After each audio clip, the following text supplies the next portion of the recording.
15 વર્ષથી પાલેજમાં જૂના અને જાણીતા computer, laptop, CCTV camera service, printer repairing તેમજ નવા અને જૂના કોમ્પ્યુટર લે વેચ કરનાર. એડમિશન ફોર્મ તેમજ તમામ સરકારી ફોર્મ ઓનલાઈન ભરી આપવામાં આવશે.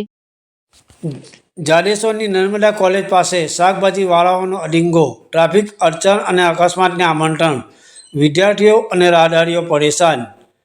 ભરૂચના જાડેશ્વર સ્થિત નર્મદા કોલેજ પાસે મુખ્ય માર્ગ પર ગેરકાયદેસર રીતે ભરાતી શાકભાજીની હાટ બજારના કારણે ટ્રાફિકની ગંભીર સમસ્યા સર્જાઈ રહી છે, જેના લીધે છાત્રો અને સ્થાનિક રહીશો ભારે મુશ્કેલીઓનો સામનો કરી રહ્યા છે. અગાઉ નર્મદા કોલેજ પાસેના ખેતરમાં ગુરુવારે હાટ બજાર ભરાતી હતી, જેમાં અવારનવાર ચોરીના બનાવ બનતા હોવાની અને ટ્રાફિક જામની સમસ્યા અંગે સ્થાનિકોએ વહીવટી તંત્રને અનેકવાર રજૂઆતો કરી હતી.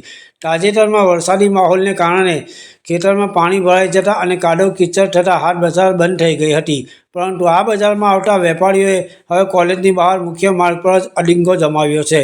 રોડની બંને બાજુએ પાથરણા પાથરીને વેપાર કરવામાં આવતા મુખ્ય માર્ગ સાંકડો બની ગયો છે. આ માર્ગ જાડેશ્વર ચોકડીથી પૂર્વ પટ્ટીના 25થી વધુ ગામોને જોડતો મુખ્ય રસ્તો છે, જ્યાં સાંજના સમયે વાહન ચાલકોની ભારે અવરજવર હોય છે.